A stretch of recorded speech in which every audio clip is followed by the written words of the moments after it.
केंद्र से की मिहुत हम ओइजरबनिना केंद्र से की मियाम प्रजा थाजबदु थंबिरबनिना केंद्र से दा वातुन लेरप तम सांगना सेंबी सागतपगी लंबी थोम the खंगदे drainage system the खंगदे अखोय yam तंगाय Fadna चंगदब यादबा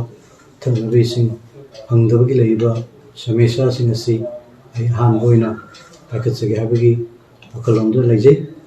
अदुगी मथक्ता अखोय yam नुंगाइजदबा अखोय yam तंगाय Fadna अखोय government पीबीरिबा PDS के पोलम सिंग अखोय मतम चाना यौदबा मसिमसु अखोय लेइबा वांगे केंद्र की प्रजा सिंग फंगफम थोकपा हकसिंग अदो अखोय मतम चाना यौहंजबा अदुगी लंबीरमदसु आई चंगसिनजगेना खंजै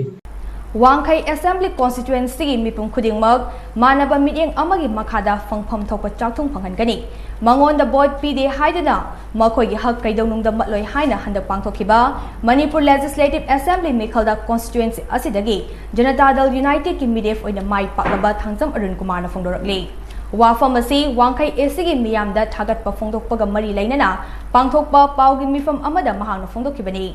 चिंगमैरोंगदा लैबा थांगजम अरुण कुमार की युमदा पांगथोकपा पाउगी मिफम अदुदा महांगना हाई मियामना थाजबा थमदुदा मिहुत अमा हाइबदु ओइरबनिना कॉन्स्टिट्यूएंसी असे सोथदुना लेरकलबा लंबी थोंग इरम नला अमदी थकनबगी अफबा इसिंग युमथोंग खुदिंगदा फंगहनबा थौरांग पाइखतकनी कॉन्स्टिट्यूएंसी असे लेंगांगना पीबा पब्लिक डिस्ट्रीब्यूशन सिस्टम के पोलमसिंग मफम मतम चाना यौरमदबसिंग मतम चाना बेनिफिशियरी सिंग यौहनगनी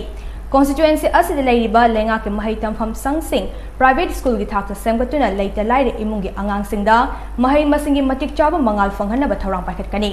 लाइरिक लाइसु हैरगा थबक फंगदबा नहासिंग सेंथोक लंबी लैहनबा प्लेटफॉर्म सेमगनी मणिपुर मायोकनरिबा ड्रग की इशू असि वांखै एसिदसु चावना चैथेंग फंगली मरु ओइना कॉन्स्टिट्यूएंसी असगे मनुंग चन लैबा नॉर्थ एओसीदा ओइरिबा फिबम असि लैहनदनबा थबक पाइखतकनी लोइनना महाकु थाजदुना मियामगी मिहुत अमा ओइना थागतपिबगिदमक कॉन्स्टिट्यूएंसी असगे मियाम इकाई खुमना पुलि हाइनसु थांगजम अरुण कुमार मखा ताना फोंदोरकले केंद्र से की मिहुत हम ओइजरबनिना केंद्र से की मियाम प्रजा थाजबदु थंबिरबनिना केंद्र से दा वातुन लेरप तम सांगना सेंबी सागतपगी लंबी थोम द खंगदे ड्रेनेज सिस्टम द खंगदे अखोय याम तंगाय फदना चंगदब यादबा थंगबे सिंग फंगदबगी लेइबा समेशा सिंग असि आई हान बोइना पाइखतसगे हाबगी अकलमदो लेजे अदुगी मथक्ता अखोय याम नुंगाइजदबा अखोय याम तंगाय फदना अखोय गवर्नमेंट पीबीरिबा पीडीएस के पोलम सिंग अखोय मतम चाना यौदबा मसिमसु अखोय लेइबा वांगे केंद्र की प्रजा सिंग फंगफम थोकपा हकसिंग अदो अखोय मतम चाना यौहंजबा अदुगी लंबीरमदसु आई चंगसिनजगेना खंजै।